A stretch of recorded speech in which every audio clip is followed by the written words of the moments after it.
Let me introduce myself. I am Bruce Willenzik, executive producer of the Armadillo Christmas Bazaar. This is our 42nd year coming. And I'd also like to recognize one person in the room, Ann Johnson. Ann wave. Ann is our associate producer and general manager of the show. She's been in intense training for most of the last decade to be my successor. I have a lot to cover. I'm not really used to this format, not much for public speaking. I'm going to roll fast through a lot of stuff so we spend more time with photos and questions and answers at the end. Hey, we're different. We're a one-of-a-kind event. We are a complex and demanding show. We expect a lot from our artists, and we offer a lot in return. We're known in the art world as a premium-priced event featuring premium presentation of premium work. We use a complex floor layout. It's designed to energize the crowd and promote circulation. Our sales environment is very visually competitive, requiring participants to have advanced presentation skills or commitment to achieve them quickly.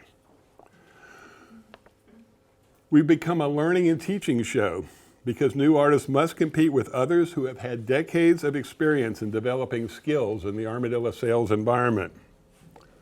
Our overhead lights are off during the show. You light your work lights the room. The link to our lighting tutorial is right there in your handout. The handout's got a lot of good information in it. We have a staff lighting director who can help you at the show to tweak your lights and make them perform well for you. We can help you with advanced display and lighting planning upon request. Armadillo is an artist-friendly event with personalized care for individual artist needs and concerns. Artists with approval are permitted to display and sell more than one medium of their own work or share a booth with other artists. You are not required to be at the show the whole time, so a good qualified sales helper can be a really big asset to you. We consider ourselves successful when we're effective at helping our artists advance their careers and achieve personal prosperity. We're also a local music festival inside of an art show. Our soundstage is right in the middle. We book 3 bands daily, featuring a variety of quality performers from Austin's hot emerging talent pool to locally based national touring acts. Our quality sound distribution allows good listening as well as easy conversation throughout the sales floor. Our annual dates vary from 8 to 12 days, always ending Christmas Eve night. I'm going to show you go to a few slides. This is our floor plan. Notice the scarcity of 10 by 10s next to 10 by 10s, the amount of texture that's in it. It's a complex design designed to excite the patrons and energize circulation. One of the tricks that we have, Rory Scaggins' booth is right here. That's Roy from Blue Genie. He's right here in the far back corner. This is normally a dead area in the show. But these large pieces with the spotlight on them draw attention all the way down at the end of the aisle. From the other direction on that aisle, there's South Pop Cultural Center that also has a large display. That's the hot corner of the room because of that. Let's go a little bit further. This is our center aisle. Then you get an idea how the draw of people works and how visually competitive the show is.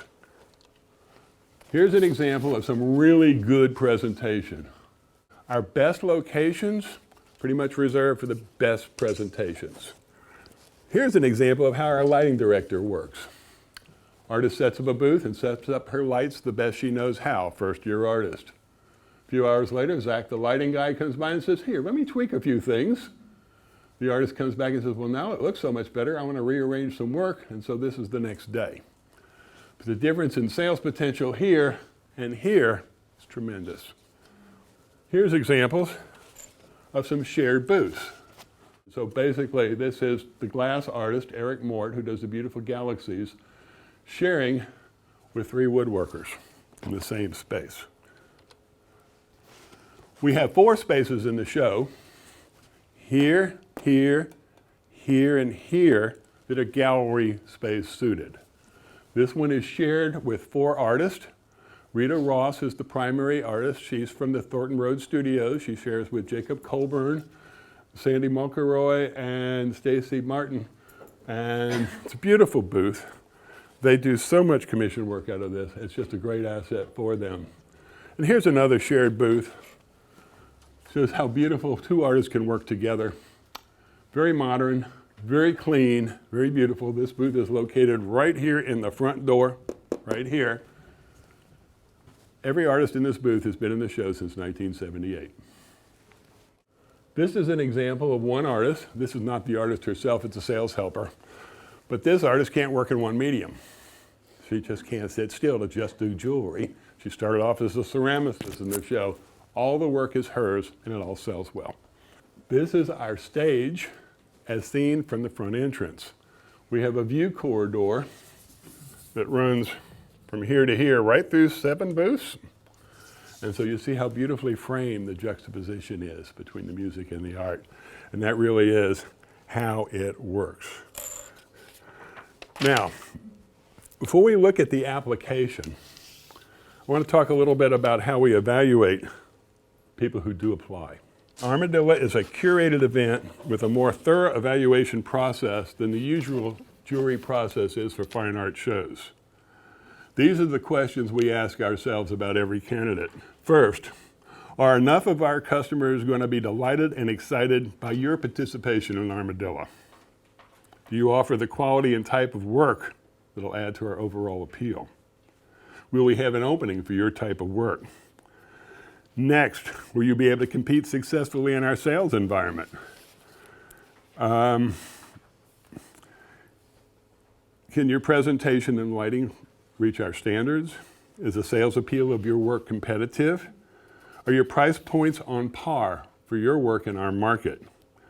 Next, we ask, are you the type of personality that's going to fit into the Armadillo family? And under that, do you work well with others? Can you follow instructions and work within our system? Are you a community builder? What's your attitude about learning and teaching? Are you willing to help promote your participation in the show? Meaning, will you join in our efforts to build a promotional wave to bring more buying energy through the door? Can you provide us with excellent promotional quality images that we can use to promote your participation? The ultimate judgment is, are you the best candidate for the space available? Note, we prefer local and regional artists over national touring applicants when possible. Elevating the careers of local artists benefits the local economy and makes our cultural scene more attractive. We do accept national touring artists who demonstrate a high level of professionalism and have work that is needed to fill out our merchandise mix and make it more attractive. Showing side by side with top national touring artists will help elevate the perceived value of the locals. Apply. Do your research before you apply. Don't put in your application and then start your research. If possible, try to visit the Armadillo in advance. How many people have been to the Armadillo? Yeah, pretty much everybody. Good. Yeah, you all have seen it. We had a lot of applicants who haven't. But it's really important to have a current idea of what the merchandise mix looks like, our standards of lighting, presentation, and display, the character of the audience, the overall feel of the event and the sales floor. Talk to the participating artist. They're your peers. They could tell you better than anyone else what's really the nitty-gritty about making the show work. And try to line up an experienced Armadillo artist as a personal mentor on the show culture. Very, very helpful to do that before you apply. The application form is online. We don't charge a fee. We're going to ask you about you, your interest, your business, its history, your shows, sales expectations, community involvement, collaborations, plus we're going to want a little bit about your art, but just a little. We have FAQs and more information on the apply page. We have an image submission requirement. We want large, high-res files of images so we can see fine details of your work. We blow them up real big and we look for things like stitching. We look for things like brushstroke. We look for things like fabricated ends to make sure the quality of the work. If you apply in more than one medium, give us shots of what else, respective of the ones you're doing. If you got 2, give us shots of 2 mediums. If you got 8, give us 8 mediums. It's okay, we can take extra slides. Here's a big hint. We're looking to see how you follow instructions. The way you label and submit your images is our first clue. Artists that we're interested in, we follow up with an interview. The interview can be in person, at my house, sitting around the table, or it can be over the phone. We even did a couple by Skype. This is our opportunity to really get to know each other. This is when we find out who you are, you find out who we are, we build a rapport. We want to know about you as a person, your interest, your art, your vision for your future, and how Armadillo fits into that. We find out if our mutual expectations are compatible. What you want is what we want. What we expect is what you expect to deliver. You get to ask us questions about anything. We get to ask you about your art and business. If we're in person, you get to show us your art and we get to handle it. Ooh, that's nice. We get to assess what kind of extra needs for extra assistance you're going to have to be able to compete in the Bazaar environment. Now I want to say this, just because you're not up to par yet is not a disqualification. We're going to spend some time with you. We're going to try to help. We need to know what your starting point is. Nobody comes in and applies and is ready to go on our sales floor without some help. So we're willing to do that. We don't penalize you for saying, I need help with lighting or I need help with display. We're glad to help. Throughout the entire interview, we'll be assessing your qualifications as a candidate. Did you listen and respond well? Does it seem like you can work well with others? Can you follow instructions? What is your attitude about your career and your success? And what's your level of commitment to achieve our standards of presentation and lighting? Before the show, newly selected artists will receive notice approximately mid-August. That's when you start planning your layout, display, lighting, and presentation. It's also when you start gearing up production.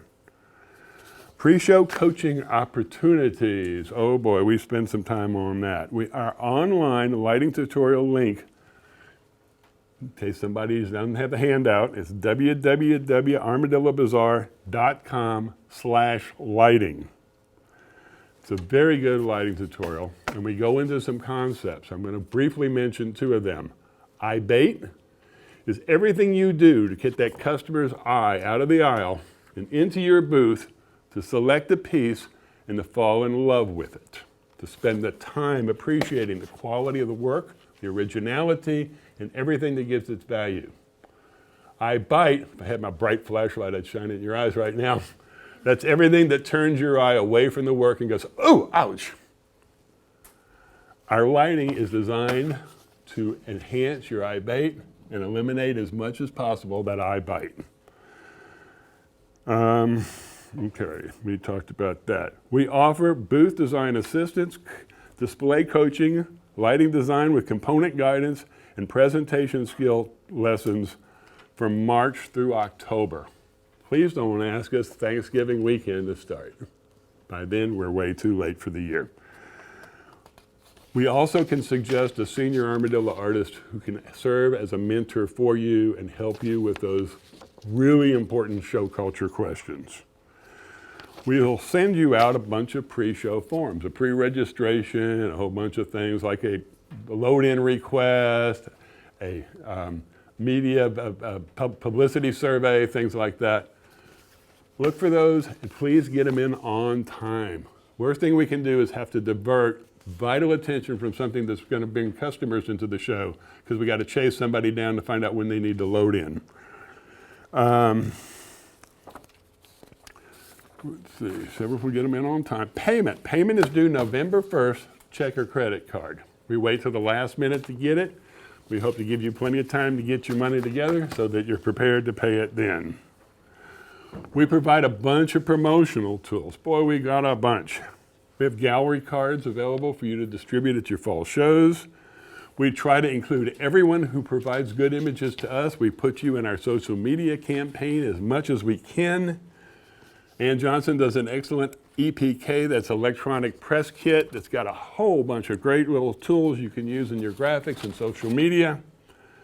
And we also arrange artist media opportunities so it's possible we can get you an interview on TV or on the radio or some sort of a press opportunity. This is an example of one of the type of things that come from the EPK. This is something that can be used in social media just to promote your participation in the show. Okay, let's see, I think I went the wrong way. There we are. Move-in setup. Okay, time has gone by, you've done your work, you're all ready, it's time to move in. After we receive artist requests, we'll schedule load-in appointments in a manner that eliminates bottlenecks. Nothing messes up an artist like having an infuriating load-in. We want you to have a real good smooth one so you'll have a happy show. Please arrive at your allotted time. Sherpas, that's our loading assistants with carts, will jump out and meet you at your vehicle when you pull up. We can accommodate oversized vehicles and trailers. General load-in is 1 day before the show. Special arrangements can be made for those with exceptionally complicated loads or physical impairments. Please avoid blocking aisles or obstructing others with undue setup sprawl. Our lighting coordinator is there mornings and afternoons. Please don't ask for him at 9 o'clock at night because you won't see him. Our staff will perform tech check right before opening. We inspect your wiring, your lighting, your structural integrity, and look for safety issues. It's done non-invasively when you're not even in the building. During the show, boy, I got a lot here. And the ones that have asterisks by them, I have a separate tile for, so I won't discuss those just yet. We'll get to those in just a second. Every day you want to arrive early enough to ensure that the booth is open on time. Pay attention to the daily announcement. That's where you'll find out little things like the occasional rotating free parking days for participating artists in your section. We will do a photo study of every booth. Multiple shots of all the details at the beginning of the show and again near the end, and sometimes even some in the middle, as we show how booths evolve during the course of the show. We use this as teaching and learning tools. Next I want to go to staffing. We'll go to staffing. Booth must be staffed during all open show hours by either the artist or sales help. We want you to maintain your health and energy levels for the long haul. If you need help during the show, we keep a list of qualified sales help that's available. We keep that at the back desk. And our staff can provide brief breaks, 10-minute bathroom break. We can do pretty easy, but we cannot just take over your booth. Let's see. Technical help.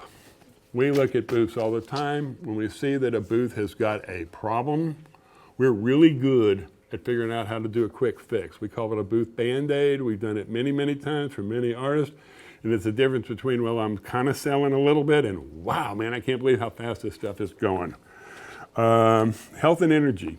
This is really important.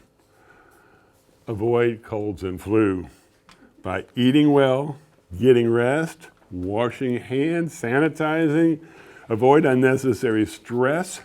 If you believe in any kind of homeopathics or any kind of thing that boosts your immune system, if you believe in it, do it. Don't forget to. If you don't believe in it, don't bother.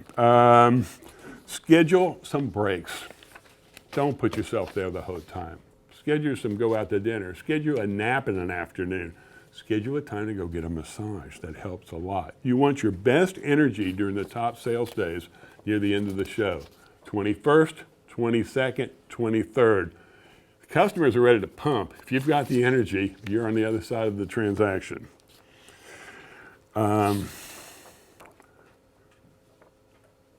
I think now go on to the next slide. Merchandise. This is different than Blue Genie in that we specialize in the upper end stuff. So I say, I had to change my page, sorry. Bring a variety including your best work. Often your highest price work sells well and runs out first. Bring enough to impress your potential collectors, entice buyers, and get commissions. Display a variety of price points. Somebody said, well, what's too expensive to sell at Armadillo? $15,000, $30,000, $60,000? No, all those things have sold. Exhibiting, oh boy. This is important. A lot of artists will use the same layout no matter where they're set up at a show. It's comfortable for them, it's easy. I did it the last 20 times, I know how to do it. Adjust your layout to capture the optimal attention from lines of sight and traffic flow for your specific location. And I got some examples that'll come up shortly. Display. An effective display should grab the patron's eye and make pieces easy to see and select. Dense displays attract more attention in a regular Armadillo booth. Negative space is better suited for a gallery type display. We only have 4 opportunities for those. Visual texture engages interest, and use directional pieces to guide the customer's eyes. Lighting. Your light should enhance the attractiveness of your eye bait, reducing and eliminating eye bite, and I've already explained what those two mean. Presentation. The quality of your presentation imparts a perception of value for your work. The more elegant and pristine your presentation is, the higher prices you can charge for the work that's being shown. By reducing and eliminating visual distractions, By reducing and eliminating visual distractions and eye bite, you can keep the customer's eye from drifting away from your work. And I'm going to now go to some photos because that's more fun. This booth here is an example of layout. It's this one right here, stage front, with a lot of different angles that you can see this booth from. And he has put wall panels in every one of those lines of sight in order to grab that eye and bring it into the booth. His is a real easy booth to get attention to because of its location. This one's more of a challenge. This is an outside corner. It's a corner on an outside aisle right here. So its traffic comes from this way, and this way. This is the view from this way. But if you're coming this way, this open side double shelf, or if you're coming from that way, the same open side double shelf is the first thing you see. He relies on that to turn the eye to look through the shelf and see what's on this wall or from this side, to see the shelf and turn your eye and then see this. But it is definitely more of a challenge when you're on an outside corner. This booth is the biggest challenge. It's this one right here. And it gets traffic from here, it gets traffic from here, and a little bit from in front of 1, 2, 3, 4, 5 booths. But most of its traffic is coming from the edge. So this section right here is what it's using to catch the customer's attention. And that's why he's got such dramatic work right here, and he's got very good under-shelf lighting in order to bring somebody in. So that demonstrates what layout looks like. Display. This guy's a master, doing everything it takes to grab the eye and make it easy to select something. Dense displays. Robert Hurst booth, very tightly dense. Gypsy Wings, very tightly dense. That gets a lot more traffic than those negative air spaces. In this particular case, lighting and texture make a huge difference. Leonard's booth, without the lighting like that, without the different sizes of pieces, would not be near as effective. His is, and Lala's, of course, with all the texture here. Too bad we're not going to have her back. She has just resigned from the show. We will miss her. But a beautiful booth, beautiful presentation, with lighting and texture. Here's another case of lighting and texture. Notice the countertops, no flat tops, they're tiered up. Same here. The lighting, no light in your eyes, all the lights on the product lights the room.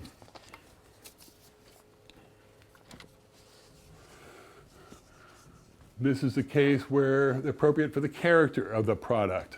This right here is very heavy, substantial pieces, and it's on a booth that shows the same kind of a feel. This is more modern, it's more up to date, it's a little lighter in its thing, so it's presented that way. So your presentation should certainly reflect, and very, very good job at doing that, but your presentation should reflect the character of the work. In this particular booth, hers is rustic and it's substantial, and that's what she is implying. This is youthful and hip, and that's what they're implying. This is the use of directional pieces. The monkey riding a banana grabs the eye and turns it right on into the booth. So if you're approaching from this side, that monkey says, look in here, look in here, look in here. If the monkey was facing the other way, look at my neighbor, look at my neighbor, look at my neighbor. For those who are trying to sell high-priced items, elegance is the key. This particular booth, orchid is just slightly out of the light, but it's there. Everything about this booth screams elegance and high value. Same with this. They're able to sell a much higher line of jewelry in this kind of a display than they would on a regular kind of normal jewelry case.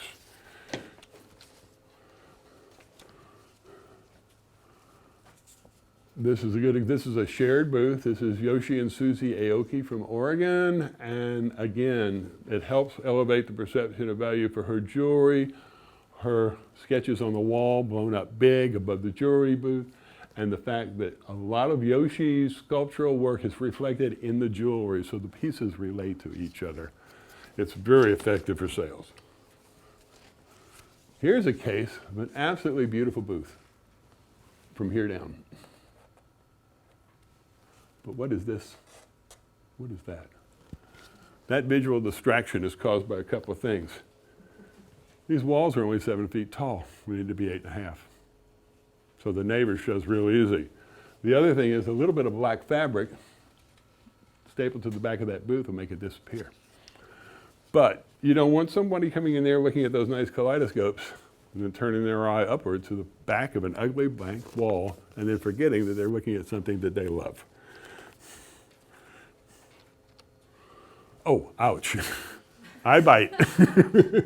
See how that'll turn your eye straight away from that? Very unfortunate way to display.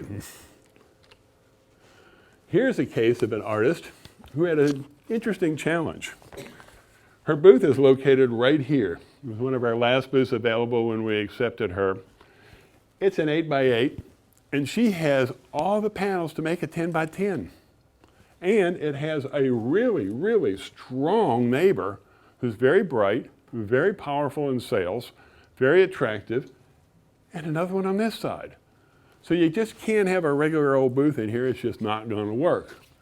So where we started off was with this drawing, and she wasn't real sure how. I sent back a thing that says you can overlap pro panels, and she sent me a picture of it done so that it would be very, very unstable. It was not going to work. So we worked through it a bit at a time until we got the panels. We got the extenders to bring them up to 8.5 feet. We got the 5 braces up. Then I told her how to make her lighting truss out of 2x2 dimensional lumber and paint it flat black and attach it with zip ties. And how right on this point you use a little 2-inch piece of the 2x2 as a spacer. And then we looked at the fixtures and what kind of fixture would work best, what bulb would work in it, where those fixtures would go, which way they would be aimed, down at the counter or back toward a wall. We looked at the wiring. So we started off with a master switch that fed a counter and a submaster that fed the 2 up here. So all of her wiring. And then we gave her a complete list of the parts she needed, where to get them, and what they cost. Wow. We did that for 12 booths this year. We've done it for as many as 23 in a year. This is her final result. The booth looked great. She almost went to tears the first time she turned on her lights and looked at her pens and couldn't believe how beautiful the colors were. Normally she tells a customer, take it out in the sun and look at the colors. Here, all the colors were just dazzling. At the end of the show, when they gave us their survey for how they did in sales compared to expectation, they gave us a 5, the top score. That means much, much better than they expected. Is that Andrea? This is Penny Van Horn Morton out of Houston. This is one of our new artists in the show who showed up. This is one of the top people on the national circuit. He showed up and he didn't have under-shelf lighting. And he walks around the room and goes, uh-oh, I need to get my under-shelf lighting in. That's him the next day. Customer service and salesmanship. Oh yeah, let me find this on my sheet here and we'll keep moving. I'm sorry.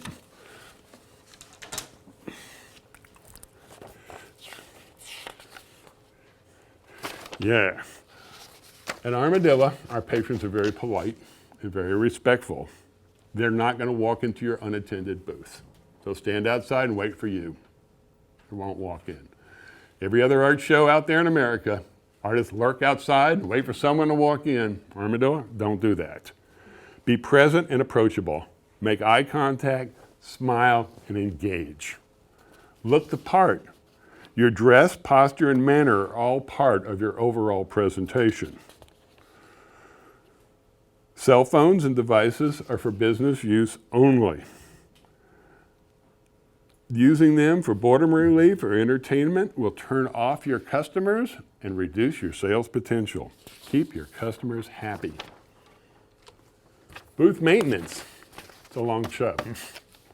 Please check and adjust your lighting. Check your lighting alignment and focus daily, sometimes several times a day. A band might do one loud song and your lights will drop. Check your merchandise alignment all the time. People are moving it, and now it's not aligned well, and so visually, it's a distraction in the booth. Check your wires daily. Are they warm? Are they hot? Especially at your master control. We check them regular too. Whenever we walk into your booth, we always touch your wires. If there's any kind of a problem, we want to catch it in advance. The worst thing that can happen at an indoor show is a fire. Keep your area clean. No visual distractions and no flammables. Keep a roll of paper towel in your booth. If there's a spill out front, my staff's all got paper towels in their pocket, but sometimes they need an extra. We don't want to wait for the maintenance to come before. We want to prevent anybody from having the potential of falling down. And a little roll of black electrical tape can help you reinforce those light fixtures that just get a little wobbly late in the show. Move out. Wow, by then we're tired. Boy, are we tired. The show's over. It's Christmas Eve. Everybody's happy. Everybody's sad that we're going to break up the family, but everybody's happy it's over. The show closes at 10. We get the customers out about 10:15, and that's when loadout starts. We go to 1:55 that night. At 1:55, the entire premises must be totally evacuated. No one in the building, no one in the yard, no one in the driveway, no one out front. We have Sherpas and carts for loadout.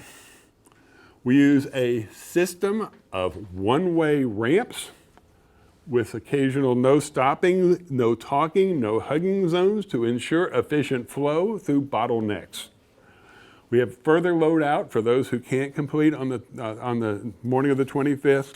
We're there from 9 to 2 in the morning, finishing 9 in the morning to 2 in the afternoon, finishing the loadout.